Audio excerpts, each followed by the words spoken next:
Muy buenas tardes, tengan todos y todas ustedes.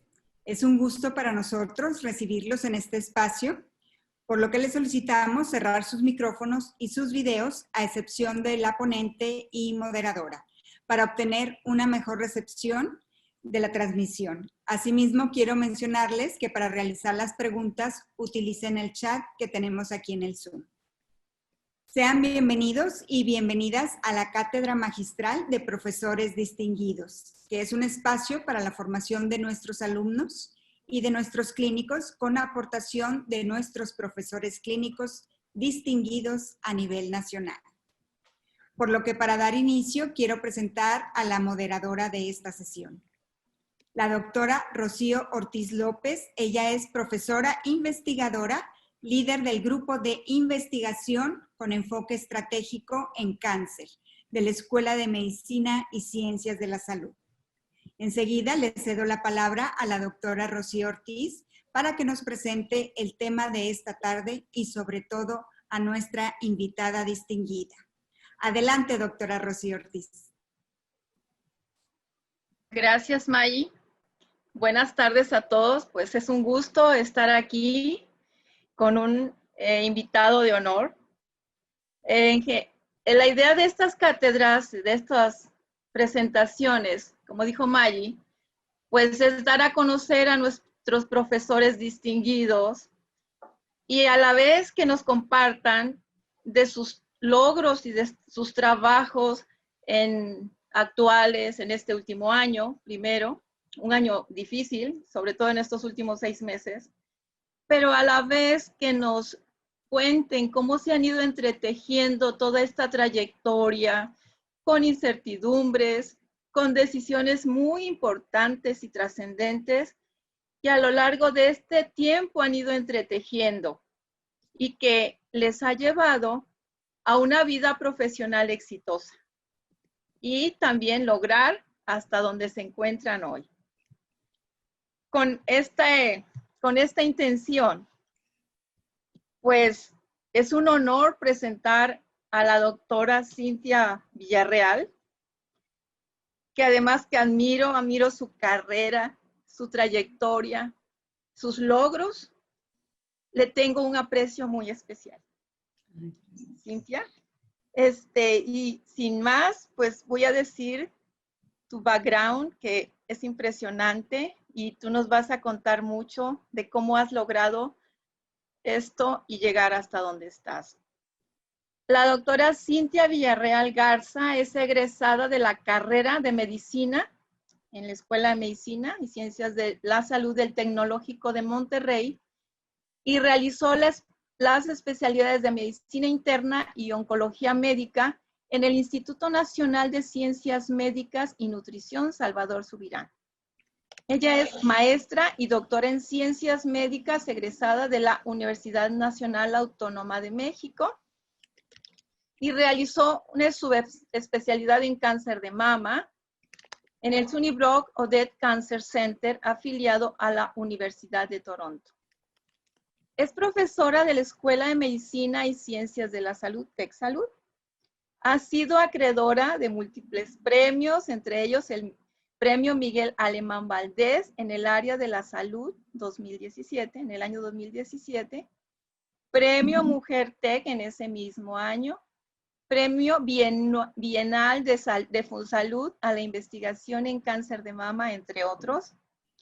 Ha publicado más de 100 artículos indexados y que son tópico y líder en el tema que Cintia maneja, que es en mujeres jóvenes. Actualmente es miembro del Sistema Nacional de Investigadores, es nivel 2. Sus proyectos dedicados a mejorar las condiciones de vida de las pacientes con cáncer de mama en México han recibido financiamiento de varias instituciones como la de Avon México, Susan G. Komen, Spark MCV Challenge, CIMAP y CONACYT. Ha coordinado trabajos de investigación en colaboración con la Cox, Slacon, Massachusetts, General Hospital, el Dana-Farber Cancer Institute, Women's College Hospital, y tiene una gran y muy importante colaboración con City of Hope, que es el Comprehensive Cancer Center. Actualmente es la directora de oncología del Centro de Cáncer de Mama TechSalud y fundó, aquí me deja, de TechSalud, hay algo que fundó y dirige Joven y Fuerte, un programa para la atención e investigación de mujeres jóvenes con cáncer de mama. Y es socia fundadora de la Asociación Civil Médicos e Investigadores en la lucha contra el cáncer de mama. Pues todo este tiempo es para ti, Cintia, bienvenida y empezamos. ¿Se escucha ahí? Sí, doctora. Sí. Muchísimas gracias por la invitación para poder presentar en este foro. Realmente me siento muy honrada que me hayan seleccionado y me permitan compartir pues parte de la experiencia que hemos hecho en equipo en TechSalud en relación a las pacientes con cáncer de mama. Y bueno, agradezco particularmente la introducción de Rocío. Yo también te tengo un muy especial aprecio, Rocío. Pues me pidieron primero un poquito hablar sobre mi trayectoria. Básicamente ya la comentó Rocío, nada más me gustaría enfatizar que yo soy ex-AEMI, soy de la generación 18 de la Escuela de Medicina de TechSalud. Hice la especialidad de interna y oncología médica en el Hospital de Nutrición y luego hice una subespecialidad en cáncer de mama en la Universidad de Toronto. Y paralelamente, mientras hice las especialidades y la subespecialidad, hice una maestría y un doctorado en ciencias médicas e investigación en la UNAM. Les comparto sobre todo pues a los estudiantes que yo empecé mi gusto por la investigación cuando era en mi 5. Tuve la fortuna de haber rotado con la doctora Maite Collados. Maite es hematóloga y en aquel entonces estábamos haciendo una rotación de gine y empezamos a hacer un trabajo de revisión sobre trombofilia y embarazo. Y de ahí salieron 2 artículos que fue pues la primera experiencia que tuve y de ahí decidí hacer el servicio social en investigación. Tuve la oportunidad de hacerlo en nutrición bajo la tutoría del doctor Julio Granados. Fue un poco, no sé si la palabra es chistosa, pero yo originalmente iba a ir a endocrinología a hacer mi servicio social. Yo quería ser endocrinóloga originalmente, pero el doctor Gómez Pérez, que en ese entonces era el jefe de oncología, por situaciones administrativas no podía tomar pasantes, y entonces el doctor Julio Granados, que es inmunogenetista, fue quien me prestó su nombre para poder hacer el servicio social en endocrino. Pero pues llego a presentarme con el doctor Julio Granados y su pasante que estaba terminando su servicio social me dice: Cintia, generalmente el doctor Julio Granados tiene 3 pasantes, es un investigador muy renombrado, es NI3, me dice: ahorita solamente estás tú, yo ya me voy y te entrego todo los proyectos que estaban pendientes y que yo manejaba. Yo le dije: pero yo me iba a ir a endocrino. Pues no, yo no sé, pero aquí también te vas a quedar. Entonces finalmente hice un servicio combinado entre la parte inmunogenética / reumatología y endocrino, y la verdad fue una experiencia muy enriquecedora. El doctor Julio Granados tenía muchos proyectos de investigación, entonces me pude incorporar a varios de ellos. Tuve la oportunidad de publicar pues varios manuscritos con él, apoyándolo, y pues de ahí realmente pues ya me dirigí más hacia esa área. Sabía que me gustaba hacer esto. Algo que también enfatizaría es que desde el servicio social empecé a ver áreas de oportunidad y empecé a ver quién tenía pues características que me gustaban, quién hacía cosas que me atraía, y me acercaba y empezaba y conocía grupos, y de ahí pues tuve varias colaboraciones. Unas funcionaron, otras no. Así como les voy a presentar los proyectos exitosos, También tengo un listado de proyectos que no terminaron de concretarse. Entonces, pues eso también sucede y es parte de la carrera de un clínico y de un investigador. Pero pues al final, pues seguí ese camino. De ahí empiezo la residencia durante medicina interna. Realmente estuve poco activa en la parte de investigación y me reintegré cuando estaba en el R2 de Onco, que empecé a hacer la maestría y el doctorado, y que tuve un gran tutor, el doctor Oscar Arrieta. Oscar es pues varios años arriba que yo y era mi residente de oncología mientras yo era residente de medicina interna. De hecho, siempre lo he nombrado como mi hermano mayor porque por él me atrajo la onco. Con él hice mi maestría y mi doctorado como mentor y de hecho parte ya de mis decisiones posteriores también estuvieron influenciadas por él. Y bueno, él es un gran investigador experto en cáncer de pulmón y es un referente no solo nacional, sino internacional. También les comparto que después de estar, regreso de Canadá, empiezo a trabajar en el Instituto Nacional de Cancerología. Ahí fue una gran decisión la que tuve que tomar porque tenía la oportunidad también de trabajar en nutrición dentro del departamento de oncología y me costó mucho trabajo tomar esa decisión, pero les comparto que buena parte de la razón por la que decidí irme al INCAN fue por la oportunidad de poder hacer más trabajo de investigación, principalmente por el número de pacientes que ven, por las especialidades que tienen.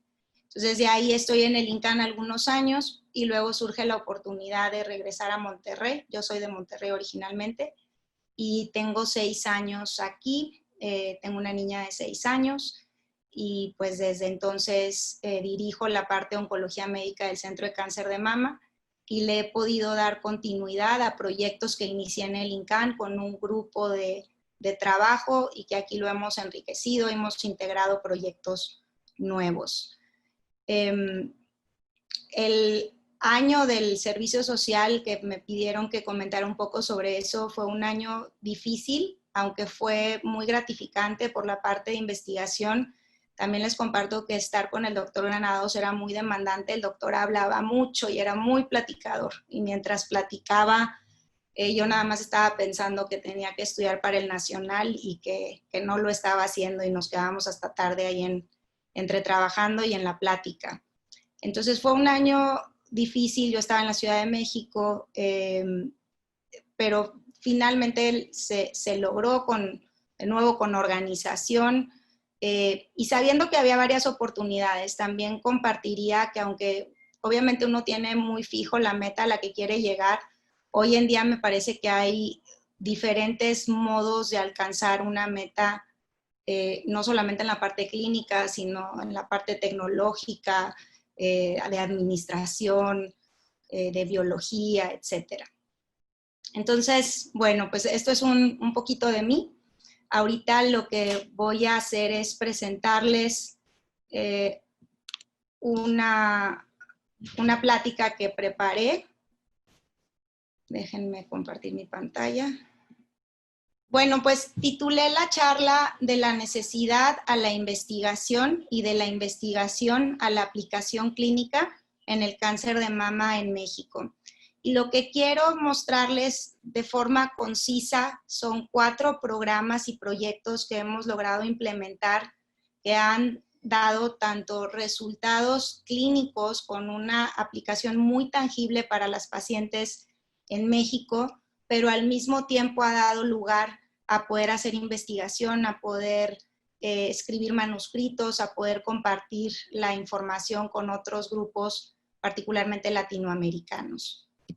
Entonces, a manera de introducción, primero, pues enfatizar que el cáncer de mama es el más frecuente a nivel mundial, con 1.6 millones de casos por año. Es la principal causa de cáncer en las mujeres en el mundo y en México, y es la principal causa de muerte por cáncer en mujeres a nivel mundial y en México.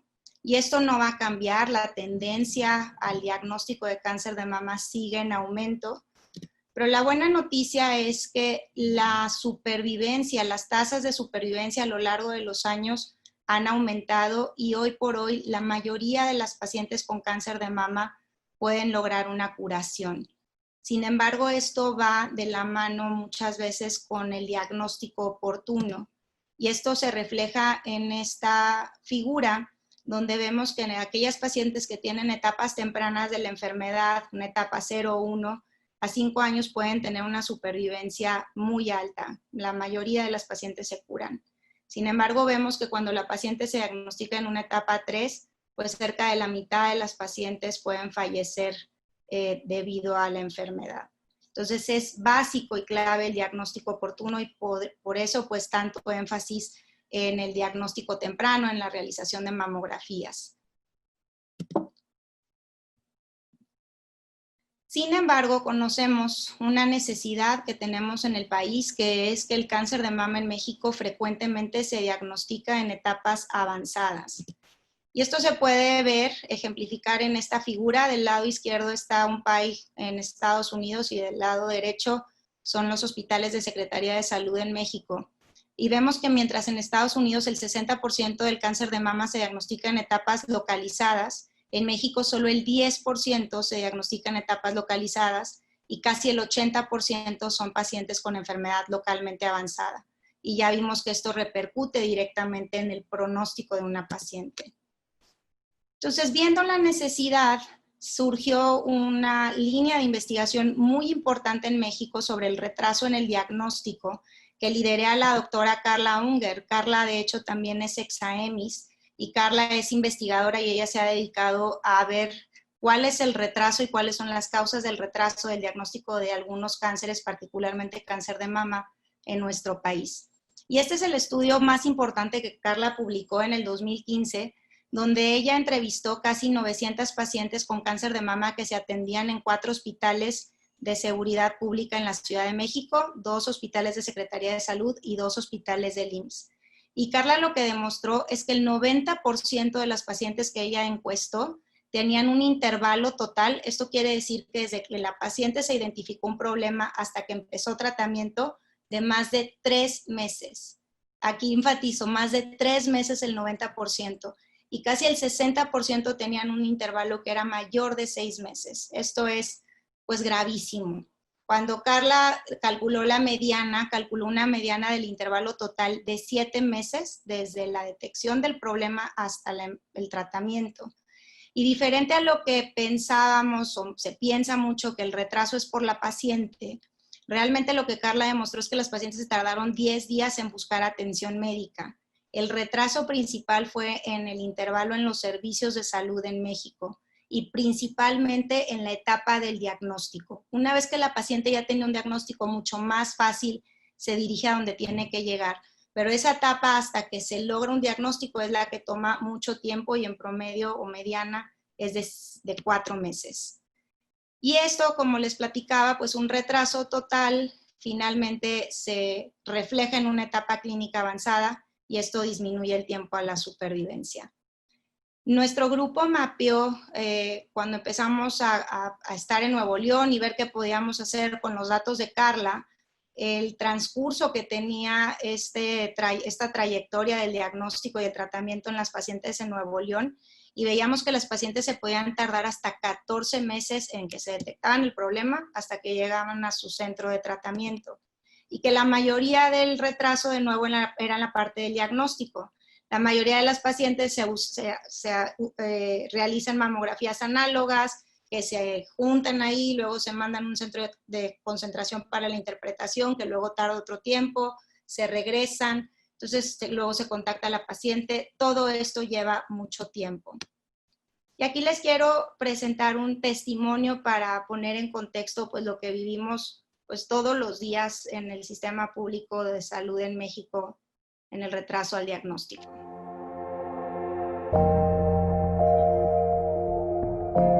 Soy paciente de cáncer de mama.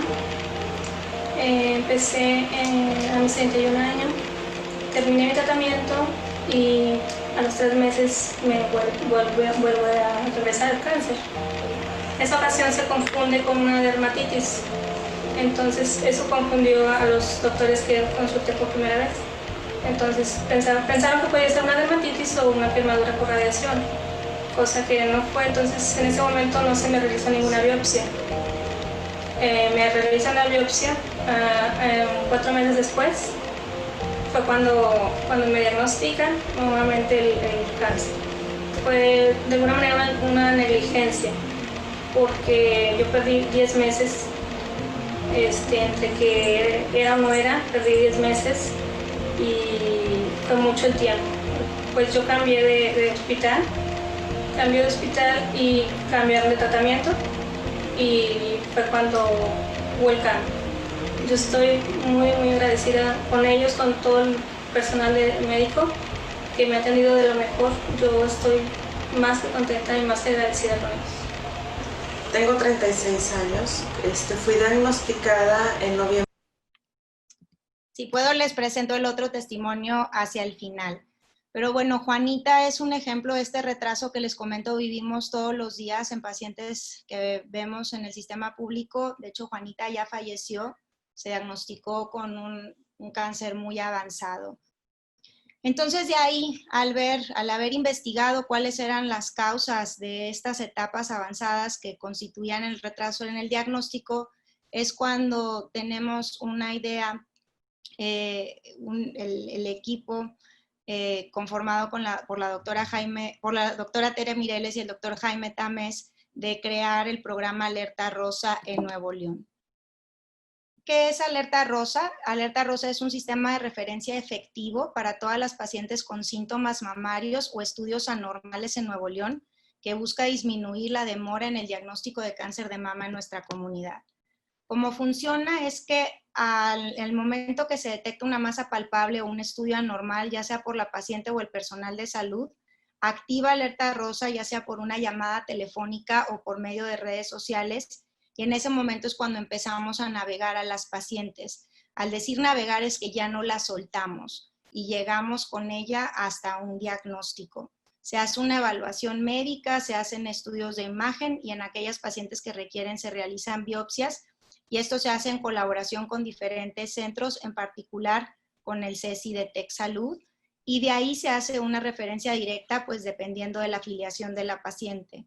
El objetivo del programa es hacer todo este proceso en 30 días desde el diagnóstico al inicio de tratamiento. Cuando arrancamos este programa se dio difusión en el periódico Salvarán Vidas con Alerta Rosa, y un año después pues me presentaron los frutos que Alerta Rosa había logrado. ¿Y cuáles han sido esos resultados? De enero del 2017 a diciembre del 2019 se han activado 1,217 alertas, se han realizado 43 diagnósticos de cáncer de mama, se incorporó un sistema de priorización para poder identificar a aquellas pacientes que tienen una sospecha muy alta de cáncer para, dentro de la prioridad, darles más prioridad. Y aquí podemos ver los resultados de la última publicación, donde tenemos un intervalo del sistema de 39 días y donde pudimos pues mejorar mucho los tiempos al diagnóstico, que es el problema real. Muy diferente pues a estos 7 meses que había reportado Carla anteriormente. De ahí, de la aplicación, regresamos a la investigación. Nos podríamos quedar ahí en hacer un gran proyecto, tener resultados que son internos, pero de ahí damos un paso adicional y compartimos nuestros resultados. Esta primera publicación fue en la revista The Oncologist en el 2018, en el primer pues, etapa de la implementación de Alerta Rosa, y esta es la segunda publicación que apenas está por salir, que ya es el sistema de priorización y cómo esto también tuvo ventajas para identificar más rápido a los pacientes. Necesidad número 2. Las pacientes con cáncer de mama están mal informadas y tienen necesidades de información. Y esto lo sabemos, lo vimos en la clínica y quisimos indagar más al respecto, y aquí es donde empieza la fase de investigación de nuevo. Hicimos un primer estudio donde encuestamos a 310 pacientes de todas las edades con cáncer de mama y todas manifestaron que les faltaba información sobre su diagnóstico o sobre su tratamiento. Fue interesante ver que las pacientes no solamente querían material impreso, pero también podían o querían recibir recursos en línea, y también de forma especial supimos que las pacientes jóvenes una gran proporción utilizan tablets o smartphones, y cabe recalcar que este estudio se hizo en el INCAN, donde el nivel socioeconómico es más bajo, pero aún así la mayoría de las pacientes jóvenes tienen dispositivos electrónicos y que una gran proporción, más del 70%, utilizaban redes sociales. Este es otro estudio que publicamos recientemente, donde encuestamos a 185 pacientes con cáncer de mama metastásico y quisimos saber qué tanto conocían ellas sobre su probabilidad de curación. Y nos dimos cuenta que más de la mitad no sabían que, o la mitad, perdón, no estaban seguras o pensaban que el cáncer iba a curarse. Entonces, solamente el 52% sabían que el cáncer de mama que ellas tenían no era curable. Aquí nos demuestra también que se requiere mucha educación y mucho mayor comunicación del equipo médico hacia la paciente. Entonces, al identificar la necesidad por medios de estudios de investigación, pues de ahí nos regresamos a la aplicación clínica y nos hemos dedicado en los últimos años a realizar material educativo para las pacientes. Realmente antes de estos esfuerzos no había casi material en español, y lo poco que había pues era traducido del inglés al español, y la mayoría pues con pacientes anglosajonas que no representaba pues las pacientes en México. Entonces de ahí nos dimos a la tarea a realizar un primer manual informativo, Juntas contra el Cáncer de Mama. Esto lo hicimos gracias a un grant que obtuvimos de la Fundación Susan G. Komen, que es la fundación donde más se recauda para cáncer de mama en Estados Unidos. Y de ahí pues se integraron muchos aspectos en el manual. Había fotos de nuestras pacientes, diagramas, dibujos, testimonios, y de ahí, recientemente, de hecho esto apenas lo estamos lanzando, es un segundo manual, Informada Soy Más Fuerte, con otro formato totalmente distinto que parece que todavía pudiera ser más amigable para las pacientes. Y pues esto está totalmente gratuito en las redes sociales y esto está abierto pues para quien sea. Aquí les presento algunas de las fotos de nuestras pacientes, y las fotos se nos hacen muy importantes y las pacientes nos han reflejado que eso les hace ver una cara diferente al cáncer, donde ellas se identifican y donde se pueden ver dentro de su enfermedad haciendo una vida. Aquí las vemos de estudiantes, de mamás, con bebés, con parejas. Como parte del grant educativo también creamos una página de internet, Joven y Fuerte, que tiene una sección para pacientes y otra para médicos. En la sección de pacientes hay mucha información, hay checklist donde la paciente puede ir con su médico y puede ir marcando qué es lo que se tiene que discutir.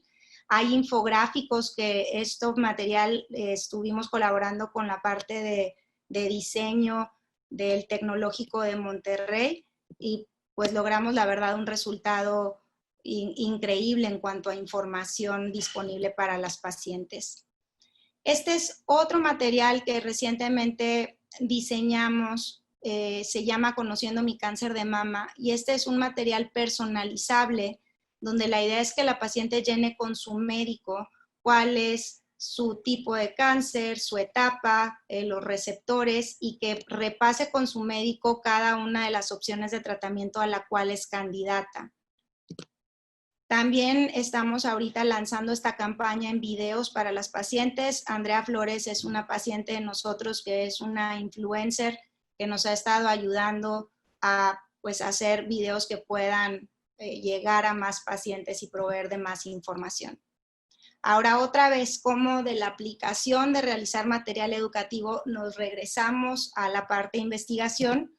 Pues ahorita estamos ya lanzando este estudio, es un estudio aleatorio multicéntrico que realmente estamos muy contentos porque vamos a integrar 7 centros diferentes con diferentes afiliaciones. Van a ser 2 hospitales privados, 2 del IMSS, 1 del ISSSTE, entre otros.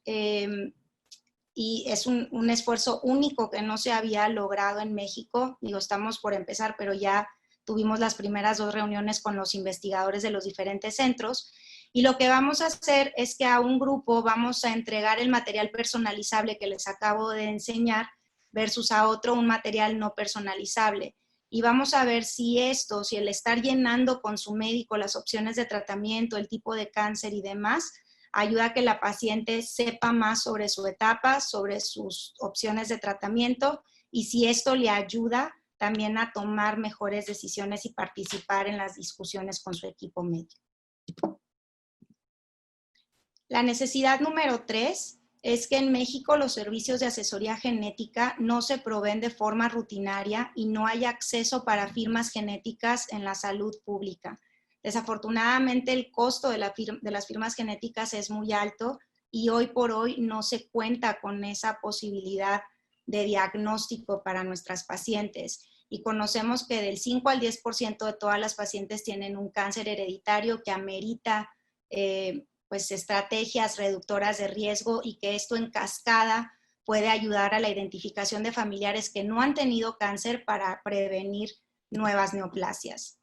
Entonces, de la necesidad surge la investigación, y lo primero que quisimos hacer es conocer más sobre la prevalencia de mutaciones en México, y de ahí surgieron 2 publicaciones con pacientes del Instituto Nacional de Cancerología.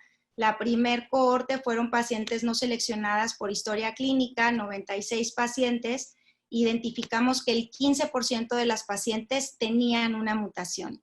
Y lo más importante también es que nosotros en México tenemos una mutación fundadora, así como los judíos tienen 3 mutaciones fundadoras, nosotros tenemos una mutación fundadora que, de acuerdo a estos estudios que hicimos en la Ciudad de México, son la mayoría. El 30% de todas las mutaciones correspondió a esta mutación fundadora.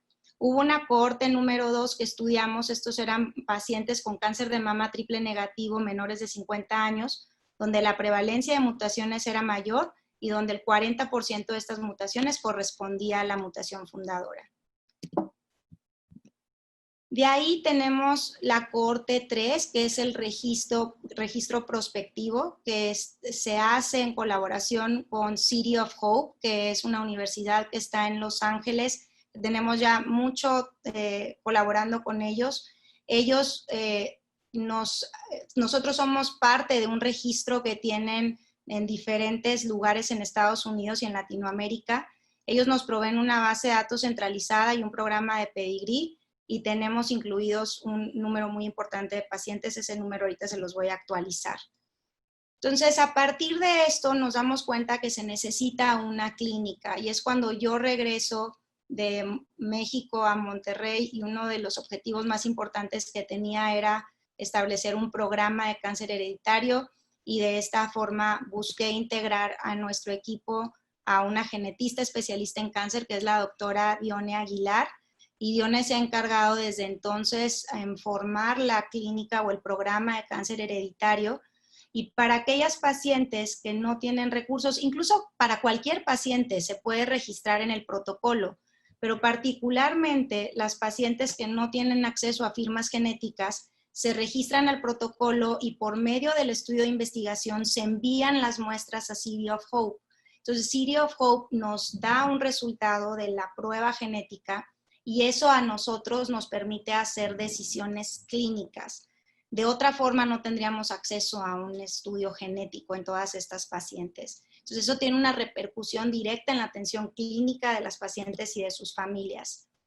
El doctor Beitzel vino con nosotros en el 2018 y estuvo trabajando con nuestro equipo y dándonos asesoría acerca de la implementación y el desarrollo del programa de cáncer hereditario.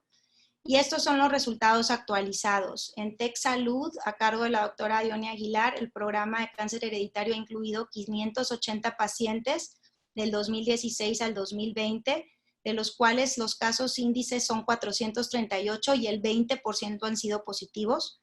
Familiares sin cáncer, 152, de los cuales 38% han sido positivos.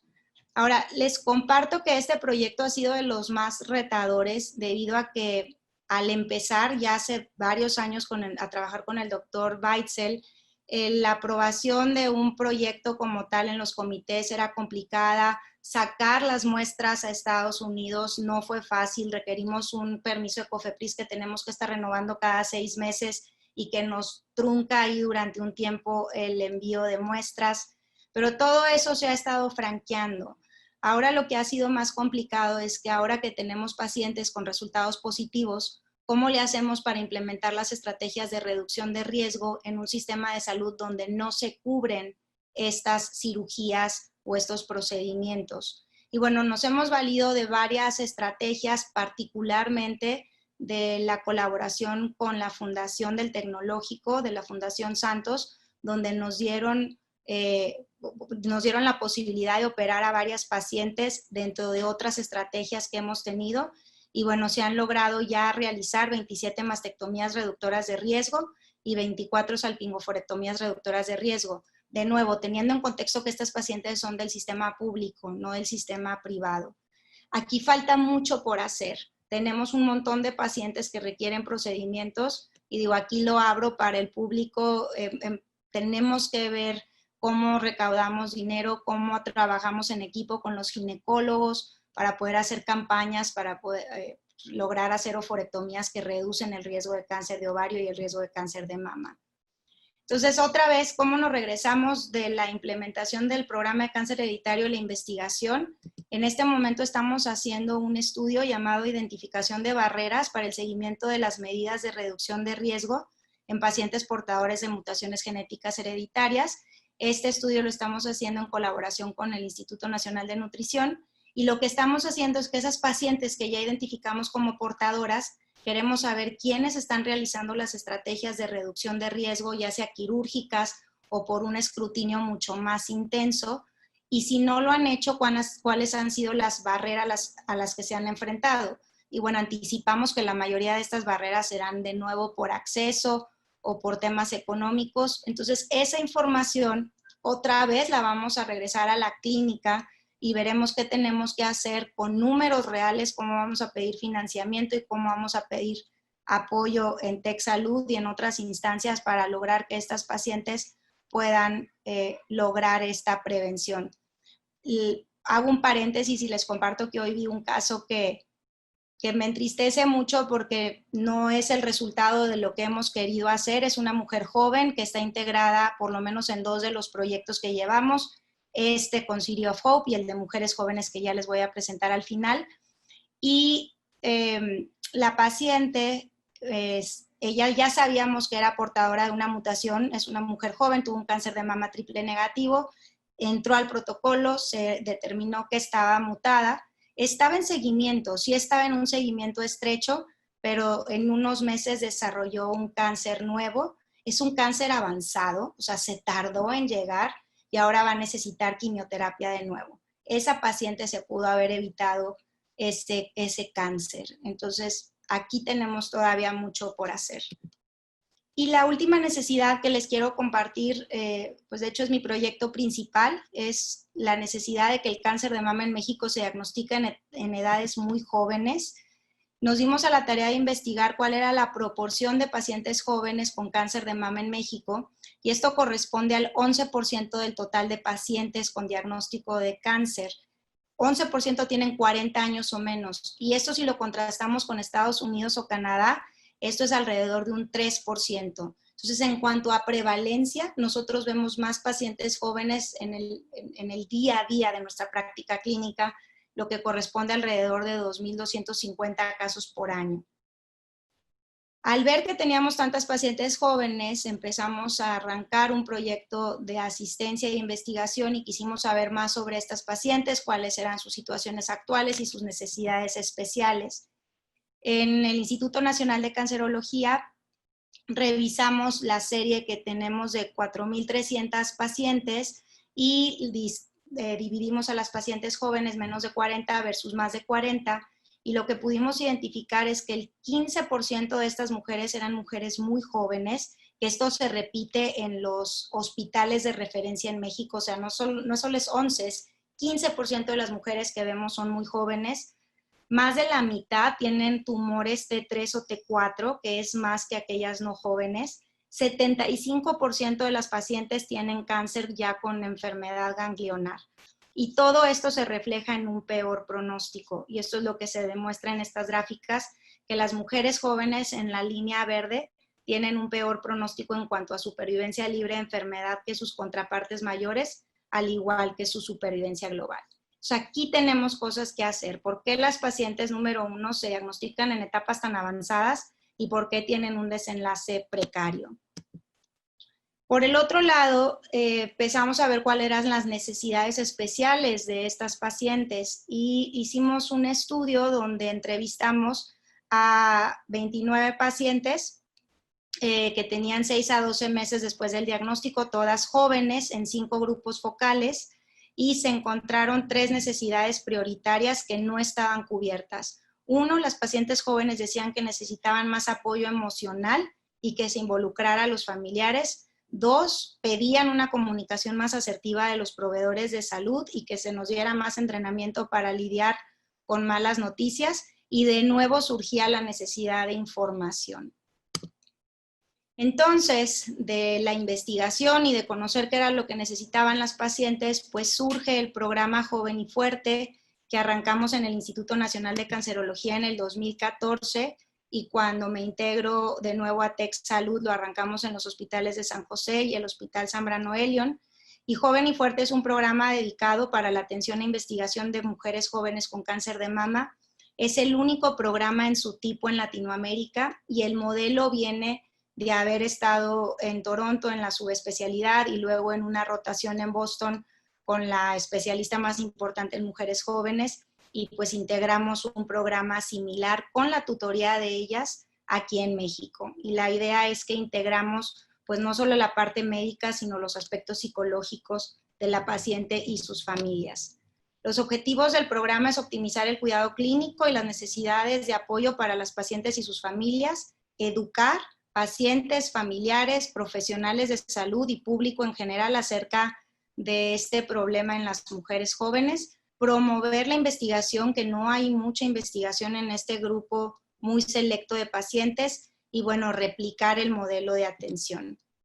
¿Cómo hacemos esto? Lo que hacemos es que aquí en Monterrey, la doctora Melina Miaja, que es la coordinadora del programa de mujeres jóvenes desde que inició aquí en Monterrey, Melina lo que hace es que tras que se confirma el diagnóstico de cáncer de mama en la mujer joven, ella se acerca a la paciente y le provee una sesión informativa, la invita al programa y tiene una sesión de detección de necesidades.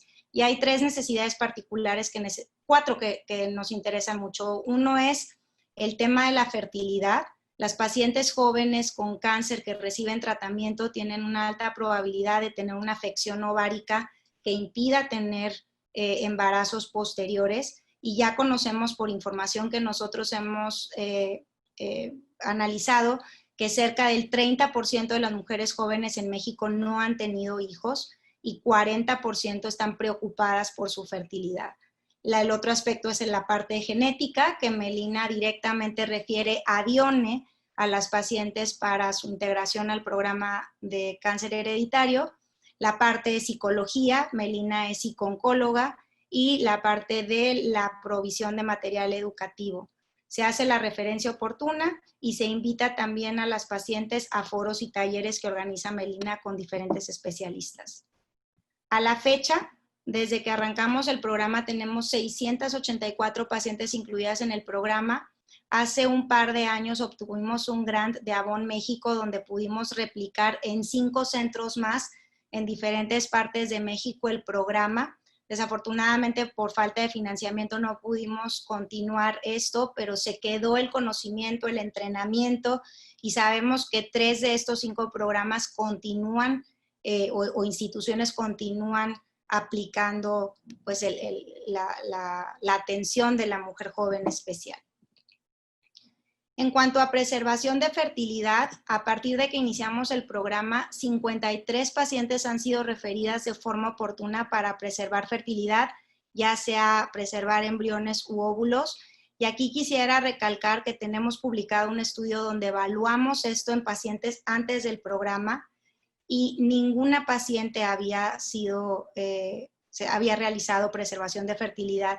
Y de las 100 y pico pacientes que encuestamos, solo 30% se habían recordado que se les había hablado de esta probable consecuencia, y solo a una se le había enviado con el biólogo de la reproducción.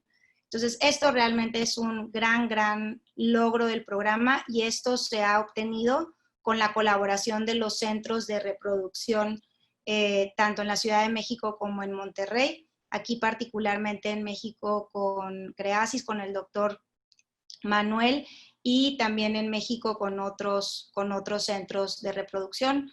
Y en estos son los principales. Y en el IECH también en Monterrey, con la doctora Shanti Aguilar. En cuanto al asesoramiento genético, como les comentaba, las pacientes todas van con DIONE, 520 han recibido asesoría genética, o también allá en la Ciudad de México, y 435 pacientes han recibido una terapia psicológica formal.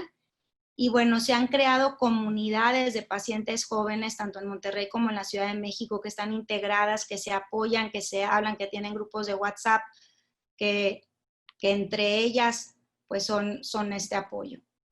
¿Qué también hemos logrado con el programa Joven y Fuerte? Pues hemos logrado tener mucho más visibilidad, hemos estado en la tele, hemos tenido diferentes publicaciones en periódico, aquí pone TechSalud la mira en jóvenes, y de forma muy importante en el 2015 logramos que en el Consejo Mexicano sobre Diagnóstico y Tratamiento del Cáncer Mamario se integrara una sección que hablara particularmente de las pacientes jóvenes, estuvo a mi cargo. Entonces, otra vez, de la aplicación de un programa de atención clínica, cómo nos regresamos a la investigación, pues parte de lo que también hace el programa es que invita a las pacientes jóvenes a integrarse a una cohorte prospectiva para la recolección de datos, y tenemos varios subestudios, vemos cuáles son los cambios cognitivos, las repercusiones en la función y satisfacción sexual, calidad de vida, depresión y ansiedad, y se obtienen además muestras biológicas que son guardadas para posteriormente poderlas utilizar en otros proyectos y así hacer estrategias de investigación o intervención. 607 pacientes han sido incluidas en el protocolo, las pacientes llenan cuestionarios electrónicos que todos se alimentan en una base de datos, y estos son algunas de las publicaciones que se han derivado a partir del programa. Esta en particular a mí se me hace muy importante porque demostramos que las pacientes logran una satisfacción muy importante cuando el programa las apoya dentro de su trayectoria de la enfermedad. Todo esto se ha logrado con la colaboración de asociaciones, ya sea por medio de apoyos de infraestructura o de apoyos de financiamiento, y por medio de colaboración con instituciones que han servido como modelo y que, como les comentaba, sus directoras nos dirigieron y nos ayudaron a arrancar el programa. Y aquí les pongo un ejemplo como el Global Cancer Institute, que tiene su albergue en el Mass General Hospital, pone a Joven y Fuerte como un programa modelo en Latinoamérica para la atención de pacientes con cáncer de mama. Finalmente, ahorita estamos por incorporar un nuevo proyecto en las mujeres jóvenes, y ahorita lo que queremos es sistematizar la detección de las necesidades e intervenir más rápido, para que de forma más óptima podamos lograr intervenir. Aquí, como vemos, se ponen varias escalas o cuestionarios, y a partir de X resultado tenemos muy claro cuáles van a ser las referencias que se van a hacer. Entonces, este es ahorita el proyecto que estamos por terminar para someter a los comités de ética.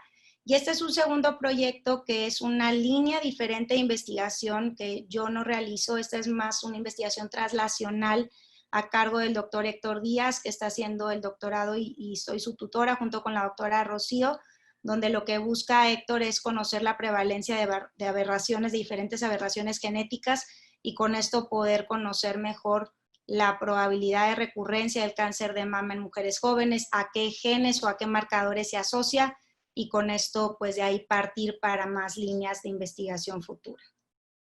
Para finalizar, pues cuáles para mí han sido los aspectos clave para la aplicación de la investigación en la práctica clínica e ir y venir de aplicar, investigar, aplicar.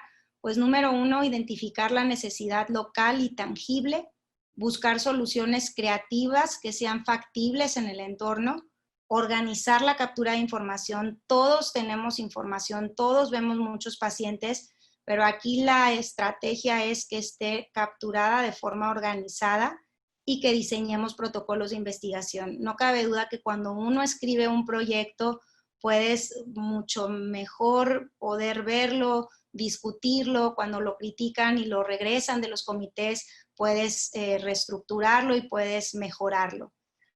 Para mí lo más importante para esto es un trabajo colaborativo. Como les comenté, he tenido diferentes mentoreos dentro de mi educación médica, particularmente, como les comentaba, el doctor Oscar Arrieta, el doctor Eucario León, que es el tutor del programa de oncología en nutrición. Para mí fue un gran mentor. Las doctoras en Estados Unidos y Canadá que nos ayudaron a montar el programa Joven y Fuerte. La colaboración internacional y nacional, muchas de las cosas que hacemos se han logrado por esta colaboración. Les enseñé el proyecto de genética, que es porque estamos colaborando con City of Hope. Este otro proyecto de mujeres jóvenes que inició a partir de este modelo en las instituciones de Estados Unidos y Canadá. La colaboración nacional que tenemos en el INCAN es clave para haber continuado con estos proyectos en TechSalud. Y para mí la colaboración interna creo que todavía es lo más importante. Esto no es un trabajo solamente mío. Les presenté a varios de los actores principales de los diferentes proyectos y para mí la clave son los estudiantes, mis pasantes, los fellows, todo el equipo clínico. La verdad es que no podríamos tener estos resultados sin ese equipo de investigación, a lo cual lo agradezco mucho y valoro mucho. Definitivamente se requiere perseverancia y trabajo duro. Como les comentaba, no siempre funciona. Hay veces que tenemos que ser resilientes y echarnos para atrás y ver cómo lo replanteamos o si vale la pena seguir en un proyecto que no está funcionando. Para eso también sirve el mentoreo y la colaboración de los compañeros y definitivamente pues al amor a la profesión, a tu equipo y a tus pacientes. Pues muchísimas gracias por su atención y para mí fue un placer haber podido compartir esta experiencia con ustedes. Excelente, Cintia, muchísimas gracias. Creo que es impactante toda tu trayectoria, pero creo que lo que nos deja es ese fondo social, ese proyecto social que has llevado a la par de tu carrera, ¿no? Ver la necesidad y a partir de ahí identificar un problema, aplicarlo e ir resolviendo todos estos situaciones con tus pacientes porque sería más sencillo solamente verlas, tratarlas y esperarlas a que vengan a la siguiente vez, ¿no? Pero te has involucrado y esto de verdad que sí es que dejas huella a lo largo de tu trayectoria. Entonces, pues muchas felicidades por esta presentación y por esta enseñanza. Sí tenemos aquí unas preguntas. Brevemente, pregunta Román González Rubalcaba, pues te felicita Cintia y pregunta si este retardo en el sector salud para llegar a hacer los estudios y tener diagnósticos, ¿identificas ahora alguna área específica de oportunidad de mejora? El problema es que creo que sí son muchos puntos en donde se puede incidir.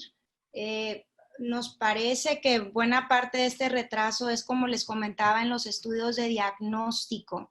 Es penoso y es preocupante que se incita a las pacientes a estarse realizando mamografías de escrutinio, pero luego suceden varias cosas. Uno es que los equipos no son los adecuados, siguen habiendo muchas mamografías análogas que no son de buena calidad. Además, como les comentaba, el retraso en la interpretación muchas veces es muy grande porque se concentran en donde están haciendo las mamografías todas las placas. De ahí se van a la institución donde se interpretan. Ya tenemos, de hecho, un estudio publicado con el doctor Manuel Ramírez, un abstract, donde él identificó con su equipo que no hay un sistema de priorización para las pacientes que llegan con una mamografía para ver si alguna tiene una masa palpable. O sea, de todas las mamografías, pues la mayoría van a ser escrutinio y no va a haber cáncer. pero ya hay pacientes que fueron a hacerse una mamografía porque tenían un tumor palpable. Entonces, eso también es un área de oportunidad muy importante. Y bueno, definitivamente también la parte de la interpretación por radiología y luego cómo llegar a la biopsia, o sea, cómo acelerar la biopsia. Hay definitivamente muchos puntos donde podríamos incidir. Uno que ha estado trabajando Carla Unger es intentar hacer trayectorias para los médicos generales mucho más claras. O sea, tienes una paciente que tiene un tumor palpable, ¿a dónde la voy a mandar?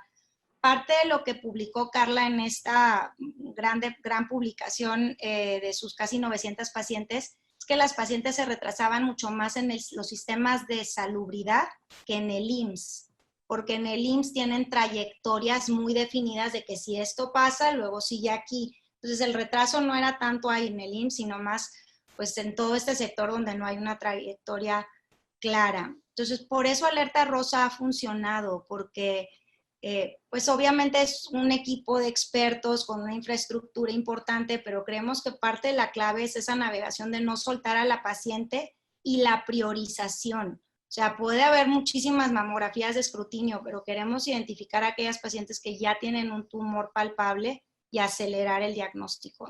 Eso es lo que tenemos que hacer en entornos que están más comprometidos de forma económica. Perfecto. Otra muy breve es qué ocurre a las familiares de las pacientes con cáncer de mama, a las que se les diagnostica la mutación, que se han hecho alguna acción a las familiares. Esa es una muy buena pregunta. Sí, parte de lo que Dione trabaja mucho y Melina también, porque Melina desde la parte de psico-oncología también colabora en este proyecto, es que a todas las pacientes Dione les genera un resumen e invita a las familias a que se hagan el estudio. Las familias también son candidatas a entrar al protocolo de investigación y a poderse hacer la prueba genética. Entonces, por eso les mostré en los resultados que una proporción ha sido pacientes que el 20% están mutadas, pero de las familias casi el 40% están mutadas, porque ya son, pues obviamente gente que ya sabemos que en la familia ya hay mutaciones existentes. Entonces sí, las familias están integradas, se incluyen al protocolo de investigación, se hace la prueba genética. Aquí de nuevo el reto es que imagínense, si a las pacientes con cáncer no se incluye las estrategias reductoras de riesgo, o sea, una paciente en el IMSS que necesita una oforectomía porque está mutada, eso generalmente no se cubre, pues mucho menos a un familiar que no tiene diagnóstico de cáncer. Entonces, aquí hay grandes cosas por hacer. De nuevo, aquí sí, pues invito a quien pudiera tener algún tipo de injerencia en esto, de nuevo a los ginecólogos.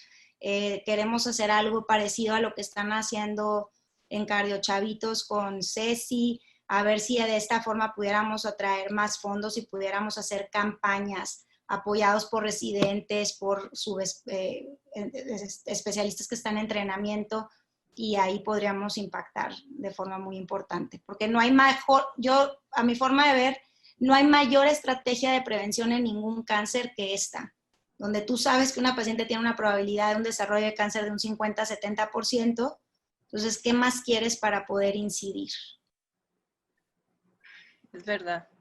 Y no hay nada al respecto, ¿no? Ningún programa formal. Bueno, tienes muchas felicitaciones, Cintia, de compañeros, alguien desde Ciudad de México vi por aquí, perdón, lo perdí, déjame encontrarlo. Viene doctora Magali, muchísimas felicidades. Jesús Santos, por la ponencia, Eduardo Barrera, Regina Hernández, Joaquín, Joaquín Alejandro desde Ciudad de México, etcétera. Tienes muchísimas felicitaciones. Ay, tu trabajo es impresionante. Felicidades por tu labor social, un ejemplo inspirador, etcétera. Te pasaremos todas estas felicitaciones. Muchas felicidades, querida Cintia. Así es. Y que si vamos a compartir la grabación porque quisieran, ¿sí? Así es, la podemos compartir. Y excelente y felicidades. Ay, Pues Muchas gracias. dejo a Margarita y muchas gracias, Cintia, y paso a Margarita Sí. el micrófono. Sí, muchas gracias, doctora Rocío Ortiz. Y como dijo la doctora Rocío, la doctora Cintia Villarreal, maravillosa y experiencia que nos ha contado. Muchas gracias. En nombre de la Escuela de Medicina y Ciencias de la Salud, TecSalud, agradecemos a todos su participación a esta cátedra magistral de profesoras y profesores distinguidos, sobre todo a nuestra invitada de honor, la doctora Cintia Villarreal, la voz de los expertos. Y agradecemos también la coordinación de la doctora Rocío Ortiz en este espacio de clínicos para la formación de nuestros talentos. Recuerden que nuestras sesiones se encuentran en la página de la Cátedra Abierta Virtual TecSalud, la cual es catedravirtual.tecsalud.mx. Que pasen ustedes muy buenas noches. Soy la voz que te habla desde dentro. La primera vez que me escuchaste, no me pudiste ignorar. Y dudaste. ¿De dónde viene? ¿De la cabeza? ¿Del estómago? ¿Del corazón? Primero te inquietaba. Después te di claridad. Porque tus caminos son la salud, la ciencia y el conocimiento, que te preparan para ayudar, sanar y salvar, para hacer una diferencia. Hoy sigo aquí, en medio de esta tormenta sin precedentes, empujándote a hacer historia con cada vida que tocas. Y cuando preguntes, ¿por qué yo? ¿Por qué ahora? Yo te hablaré más fuerte, recordándote que una comunidad de profesores, estudiantes, colegas y profesionales de la salud te respalda, y reafirmándote que has elegido bien, que estás donde tienes que estar, haciendo lo que tienes que hacer. Soy la voz que te habla desde adentro, tu intuición, tu llamado.